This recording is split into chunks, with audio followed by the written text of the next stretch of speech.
who wishes to fight must first count the cost.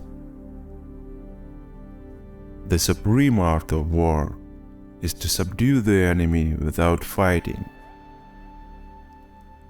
Strategy without tactics is the slowest route to victory.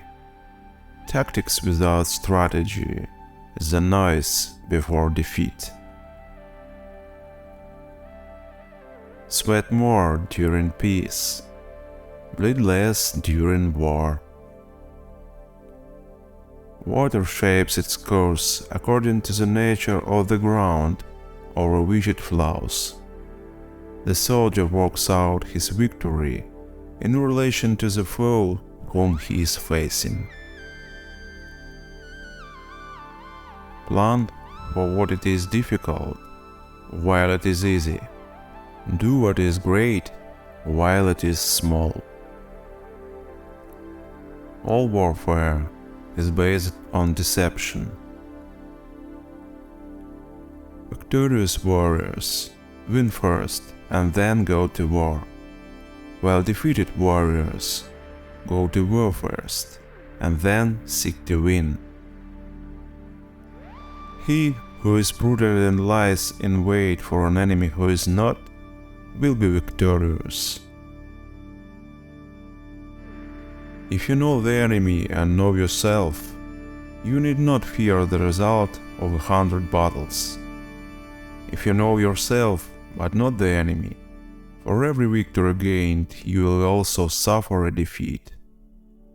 If you know neither the enemy nor yourself, you will succumb in every battle. To know your enemy, you must become your enemy. The greatest victory is that which requires no battle. The wise warrior avoids the battle.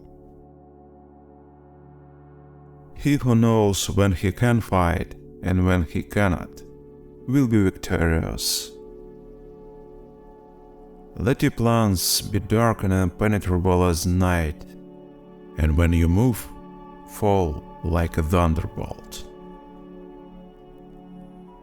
Begin by seizing something which your opponent holds dear, then he will be amenable to your will.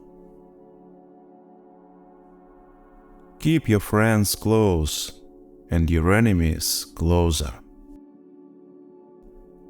When you surround an army, leave an outlet free. Do not press a desperate foe too hard. Build your opponent a golden bridge to retreat across. The whole secret lies in confusing the enemy, so that he cannot fathom our real intent.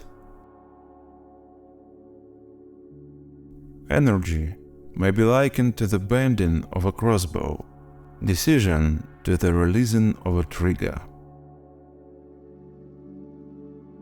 The opportunity to secure ourselves against defeat lies in our own hands, but the opportunity of defeating the enemy is provided by the enemy himself.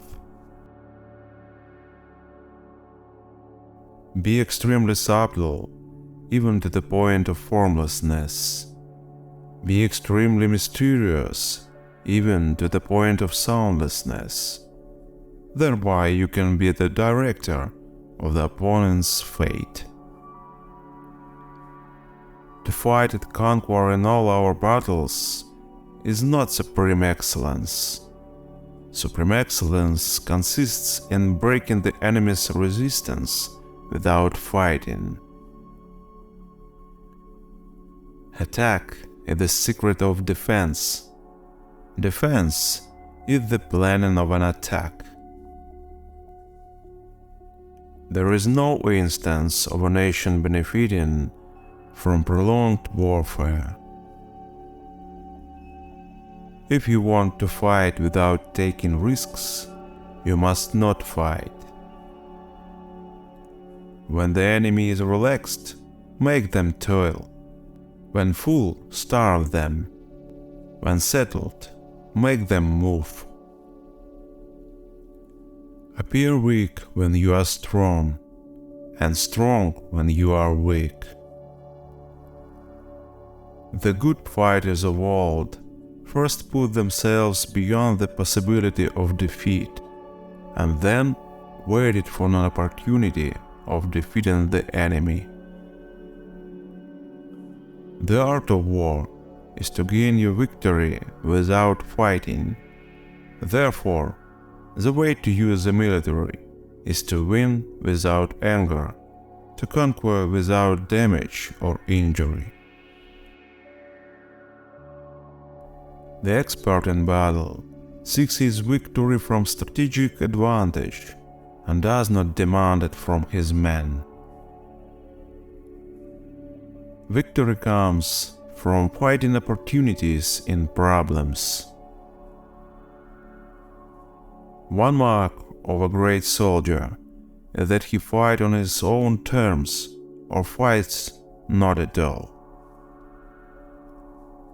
There are roads which must not be followed, armies which must not be attacked, towns which must not be besieged, positions which must not be contested, commands of the sovereign which must not be obeyed.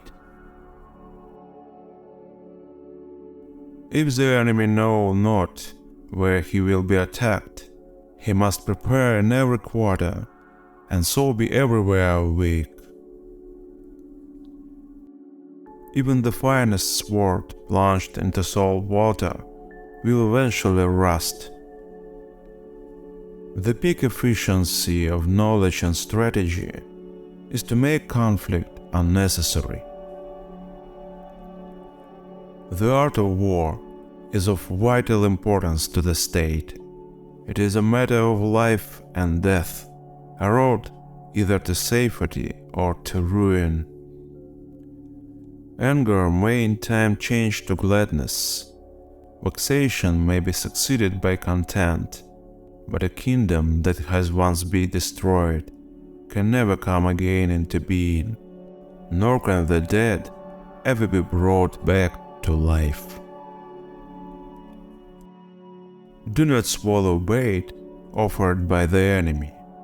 Do not interfere with an army that is returning home.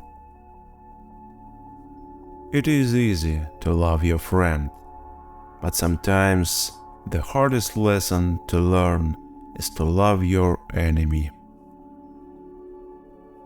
Move not unless you see an advantage. Use not your troops unless there is something to be gained. Fight not unless the position is critical. Convince your enemy that he will gain very little by attacking you. This will diminish his enthusiasm. The art of giving orders is not to try to rectify the minor blunders, and not to be swayed by petty doubts. Rewards for good service should not be deferred a single day. Consequently, if you've listened to this point, don't hesitate for a second to give it a like.